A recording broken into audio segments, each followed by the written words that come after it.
श्री राघवेंद्र स्वामी चरित्रामृत भाग 4 अध्याय 7 व्यंकटनाथाचे भुवनगिरीस पुनरुपी आगमन।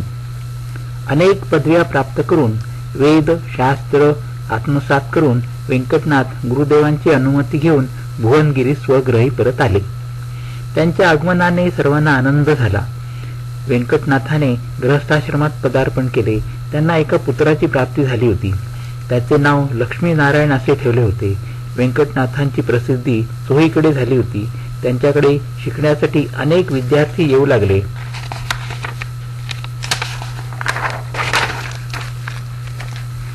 त्या काळी गुरूंना विद्यार्थ्यांची राहण्याची सोय करावी लागे। आर्थिक सहाय्य नसल्याने इतक्या विद्यार्थ्यांची राहण्याची जेवणा खाण्याची व्यवस्था करणे व्यंकटनाथाच्या पत्नीस कठीण जात असे। एकदा त्यांच्या गावातील एक श्रीमंत गृहस्थाकडे शुभ कार्य होते। त्यासाठी अनेक ब्राह्मण जमले होते। त्या प्रसंगी विद्वानांना सन्मानित करून धन देण्याची पद्धत होती। व्यंकटनाथाच्या पत्नीने त्यांना सांगितले की या श्रीमंत गृहस्थाच्या घरी गेल्यास नक्की धन मिळेल आणि त्याचा उपयोग दैनिक खर्चासाठी होईल। व्यंकटनाथ पत्नीच्या सांगण्याप्रमाणे त्या श्रीमंत गृहस्थाकडे गेले। तेथे अनेक ब्राह्मण बसलेले होते। व्यंकटनाथ एका बाजूस बसून वेदपठण करू लागले। तेथील एका पुरोहिताने गंध काढण्याचे स्वतःचे काम व्यंकटनाथास दिले। त्यांनी ते मोठ्या आनंदाने स्वीकारले। वेदांचे पठण आणि गंध उगाळणे ही दोन्ही कामे चालू होती। उगाळणे संपल्यावर व्यंकटनाथाने ते गंध त्या पुरोहितास दिले। त्याने ते लावण्यासाठी प्रत्येकास दिले। ते गंध लावताच ब्राह्मणांच्या अंगाचा दाह होऊ लागला। त्या घराच्या यजमानाने गंध काढणाऱ्या पुरोहितास बोलावून विचारले की त्याने चंदन उगाळले की अजून काही दुसरे होते। तो पुरोहित म्हणाला, व्यंकटनाथाने गंध उगाळले, त्यालाच विचारा। या यजमानाने व्यंकटनाथाकडे जाऊन त्यांना विचारले, ब्राह्मण देव, तुम्ही जे गंध उगाळले ते लावताच विप्रांच्या अंगाचा दाह का होऊ लागला? व्यंकटनाथ म्हणाले, गंध उगाळताना मी वेद पठण करीत होतो। त्यावेळी मी अग्निसूत्र म्हणत होतो। त्याच्या प्रभावानेच गंध लावताच अंगाचा दाह होऊ लागला।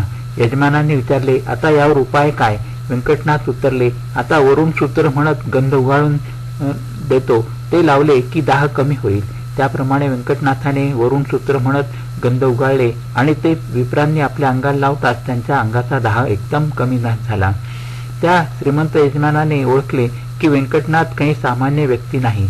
त्याने व्यंकटनाथांचा गौरव करून 100 रुपये दक्षिणा दिली। व्यंकटनाथांचे समाधान झाले। ते ती दक्षिणा घेऊन घरी आले। या रकमेचा उपयोग काही दिवस घरखर्चासाठी झाला, परंतु ती रक्कम संपताच चिंतेने पुन्हा ग्रासले। त्याने घरातील काही वस्तू विकल्या आणि सर्वांचा उदरनिर्वाह थोडे दिवस चालविला। याच काळात त्यांच्या घरी चोरी सुद्धा झाली आणि चोरांनी सारे सामान चोरून नेले। भविष्य काळात महान पदास प्राप्त होणाऱ्या व्यक्तींची भगवंत अशा प्रकारे परीक्षा पाहत असतो हेच खरे। अध्याय 8 श्री व्यंकटनाथ पुनरुपी सुधींद्र तीर्थ स्वामींच्या आश्रयास गेले। धनाच्या अभावामुळे श्री व्यंकटनाथांना शिकण्यास आलेल्या मुलांचा आणि स्वतःच्या संसाराचा खर्च चालविणे कठीण झाले। त्यातच चोरांनी घरच्या सर्व वस्तू चोरून नेल्याने परिस्थिती अधिकच बिघडली। यावेळी शेवटचा उपाय म्हणून व्यंकटनाथांनी सुधींद्र स्वामींच्या आश्रयास जाण्याचे ठरविले। त्याप्रमाणे व्यंकटनाथ आपल्या पत्नी आणि पुत्रासह स्वामींच्या आश्रयास आले। स्वामींनी या सर्वांचे प्रेमाने स्वागत केले। व्यंकटनाथाने स्वामींना सर्व परिस्थितीची कल्पना दिली। स्वामींनी तिघांना तिथे राहण्याची परवानगी दिली। व्यंकटनाथ आश्रमातील विद्यार्थ्यांना शिकवित असे, तसेच विद्वत सभेमध्ये भाग घेत असे। आपल्या विद्वत्तेने आणि आचारसंपन्न आचरणाने व्यंकटनाथ सर्व विद्यार्थ्यांना प्रिय झाले होते। काही दिवसांनी गुरुदेव सुधींद्र यांची प्रकृती बिघडू लागली। त्यावेळी गुरुदेवांनी व्यंकटनाथांना स्वतःजवळ बोलावून आपल्या दैहिक परिस्थितीची कल्पना दिली। त्या आपल्यानंतर मठाचे काम कसे चालणार याची चिंता प्रकट केली। गुरुदेव व्यंकटनाथांना म्हणाले, तुझ्या अंगी मठाधिपती होण्यास आवश्यक सर्व गुण आहेत। माझ्या इच्छेप्रमाणे तू संन्यास घेऊन मठाधिपती व्हावे। प्रज्ञाशीलपणे संसाराचा भ्रम सोड।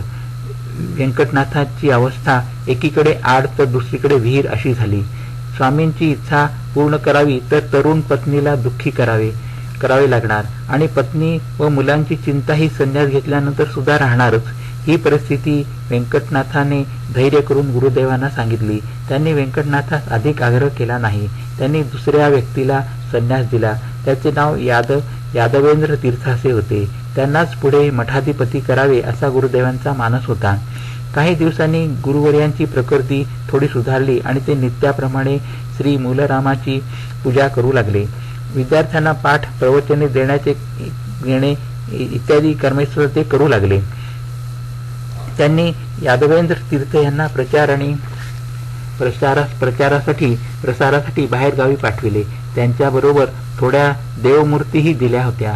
थोड्या दिवसांनी गुरुवर्यांची प्रकृती पुन्हा एकदा ढासळली.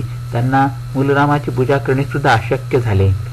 येथे अध्याय 8 समाप्त झाला. अध्याय 9. श्री व्यंकटनाथांचा संन्यास आश्रमात प्रवेश. गुरुदेवांची प्रकृती बिघडली आणि त्यामुळे मूलरामाच्या पूजेत खंड पडणार अशी त्यांना चिंता लागून राहिली. त्याच वेळी रात्री गुरुदेवांच्या स्वप्नात श्री मूलराम प्रकट झाले आणि ते म्हणाले, माझी पूजा करण्यास व्यंकटनाथच योग्य आहे. आता तो संन्यास आश्रम स्वीकारण्यास मनाने तयार झाला आहे. त्याच्याशी बोलून आवश्यक तो बदल घडवून आणावा.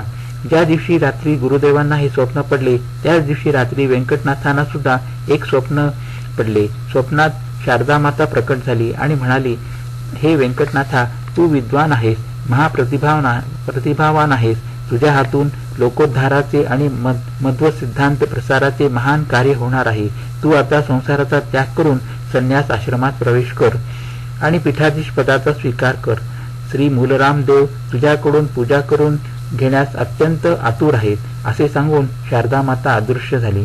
दुसऱ्या दिवशी गुरुदेवांनी व्यंकटनाथांना बोलावून घेतले, परंतु त्याला संन्यास घेण्यास कसे सांगावे याचाच विचार ते करीत होते. ते दोघे एकमेकांसमोर उभे होते.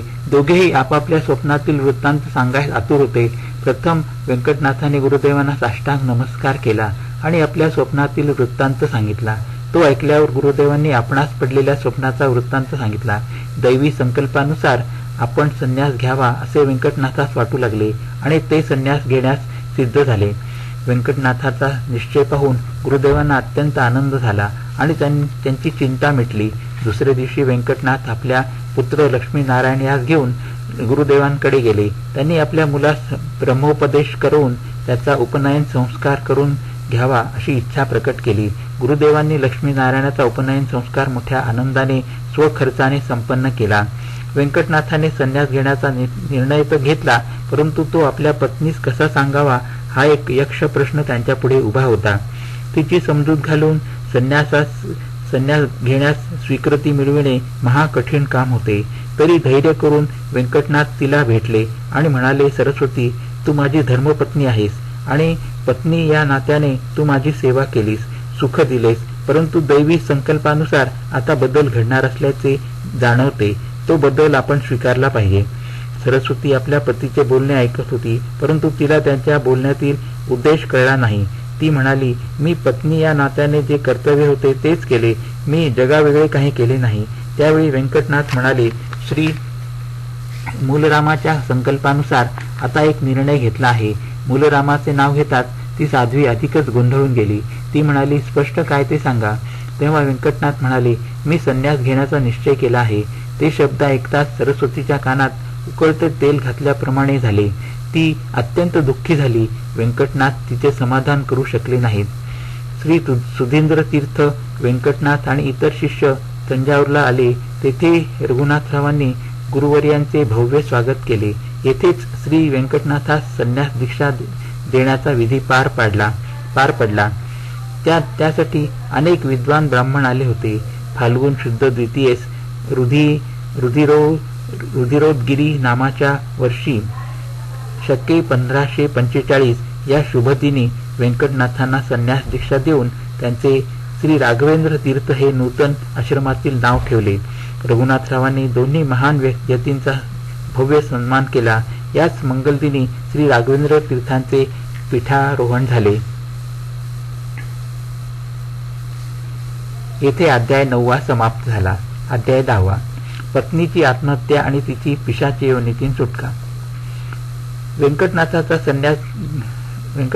संन्यास ग्रहण करण्याचे सर्वात अधिक दुःख त्यांची पत्नी सरस्वतीस झाले. तिला वाटले आता आपले पती आपणास दिसणार नाहीत. या विचाराने तिने आत्महत्या करण्याचे ठरविले. एके दिवशी तिने एका विहिरीत उडी मारून आत्महत्या केली. या तिच्या कृत्यामुळे तिला पिशाची योनी प्राप्त झाली. पिशाच्या रूपात ती राघवेंद्र तीर्थांसमोर वारंवार येऊ लागली. त्यांना तिची दया आली. तिची त्या योनीतून सुटका करण्यासाठी त्यांनी आपल्या कमंडोलीतील तीर्थ त्या पिशाच्यावर शिंपडले. तत्काळ त्या मातेची पिशाच्या योनीतून सुटका झाली आणि तिला सद्गती मिळाली. येथे अध्याय 10 समाप्त झाला.